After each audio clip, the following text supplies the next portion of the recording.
Hi, my name is Gerald. Here's your Jeep news for February 28th.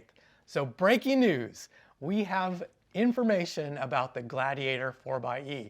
Now, if you know, I've been super interested in the Gladiator 4xe because I kind of want an upgraded truck that has a little more towing capacity, and I always wanted a plug-in hybrid truck, and I love off-roading. And so, yeah, the Gladiator 4xe would really make sense for me. So I've been waiting to hear news because it was supposed to be out in 2025, and yesterday news dropped. And so this comes from Mopar Insiders, and specifically Robert Miller, who's really an excellent writer. And one thing about Robert and Mopar Insiders in general is they're pretty accurate. They've got some really great inside information. So anything that they talk about, I tend to believe as opposed to a lot of the other YouTubers out there. So yeah, if you aren't already, kind of looking at Mopar Insiders, if you do like, kind of news about Chrysler, Dodge, Jeep, and Ram, I would suggest you take a look at this website. But Robert says that they're looking at making improvements in the 4xe, and the Gladiator is going to be coming out.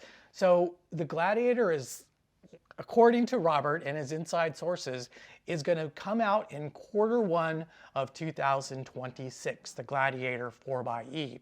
Now, the improvements in the 4xe architecture are also going to be with the Wrangler, and that's going to come out in Q4 of 2025. So let's talk about what those improvements are, and primarily it has to do with the transmission. So currently, the 4xe uses a plug-in hybrid 8-speed transmission from ZF Automotive. And the current transmission only delivers 134 horsepower and 181 pound-feet of torque. The new transmission delivers 215 horsepower and 332 pound-feet of torque. And so obviously there's going to be some improvements there. So it's going to be quicker off the line, it should deliver a lot more torque, and they're also saying because of the efficiencies gained that it's also going to have better miles per gallon. Just for shits and giggles, let's kind of look at what those differences are. So if I look at this little sheet that I created, current 8-speed transmission, plug-in hybrid transmission is 131, 181 torque. The new one is 215 horsepower, 332 pound-feet of torque, with the power gains of 84 horsepower and 151 pound-feet of torque. Now, I don't think you could just add those power gains up and just add it to the existing, but that's what I'm doing. So the current 4xe power is 375 and 470 pound-feet of torque. So if you just add those up, you get 459 horsepower and 621 pound-feet of torque. Obviously, that's not going to be reality, but I could see the new 4xe getting, let's say, 400 horsepower and going from torque of 470 maybe to 600 foot-pounds. So those would be some really amazing numbers for the new Wrangler 4xe as well as the Gladiator 4xe. So let's look at a couple of other things here. They're talking, so this is the new 8-speed automatic transmission that's going to go into it. And here's a look at ZF's website that talks about this plug-in hybrid transmission.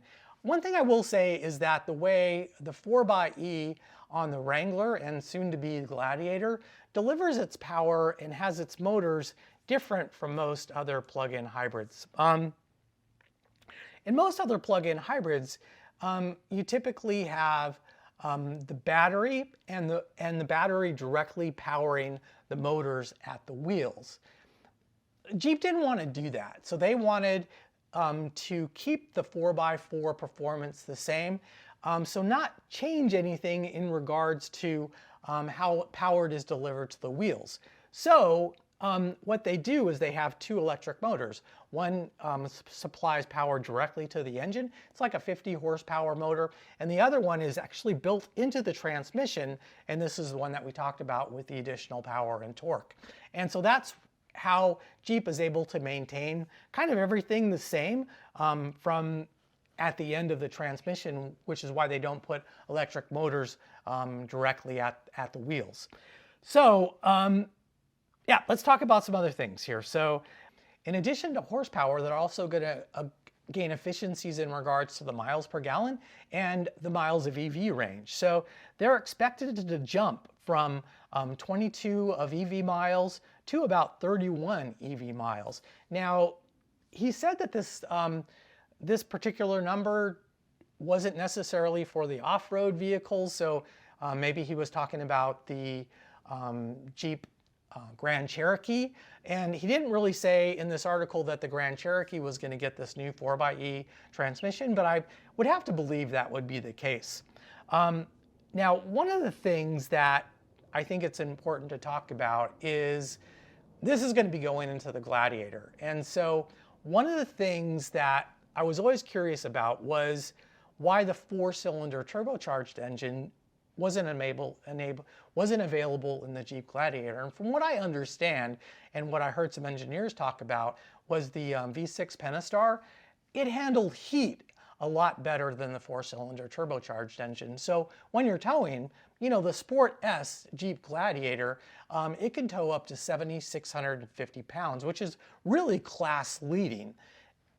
Towing that amount of weight, I guess with that 4-cylinder turbo on an extended kind of hilly mountain that you were going up, they basically said that the 4-cylinder turbo couldn't handle that. Now, I don't know if this upgraded transmission with the additional horsepower and torque and the additional efficiencies, if it's going to do everything that they need to happen in order for that 4-cylinder turbo to be able to be used into that Gladiator. There might need to be some additional cooling improvements that are needed for that 4-cylinder turbocharged engine. But I think this is one of the kind of pieces that they're waiting to kind of fit into place before they would make that Gladiator 4xe available. So I'm super interested in hearing from Jeep on kind of the official announcement of the Gladiator 4xe and what kind of tow rating we're going to get and what kind of horsepower and torque numbers we're going to get as well. Now, the last thing I want to talk about is just the general EV driving experience improvements that you're going to get with this new 4xe. So I can't say the existing 4xe was terrible in EV mode, but it was lackluster. You know, you didn't really have much horsepower, probably around maybe 170 horsepower or so, and maybe around 250 pound-feet of torque, but not a lot. With this new transmission of 230 horsepower plus with about 50 horsepower from the motor that feeds the engine, you're going to have close to 300 horsepower on tap from the electric motors and probably around 400 foot-pounds of torque. That's going to be just amazing to drive. So you're going to have, that thing is just going to fly when it's in hybrid mode with the engine and the transmission combined. But the EV driving experience is going to be a blast as well. So yeah, can't wait to see Jeep's announcements on the new 4xe technology improvements, and really excited to see these in showrooms. This is Gerald with your Jeep News. Hope to see you again very soon.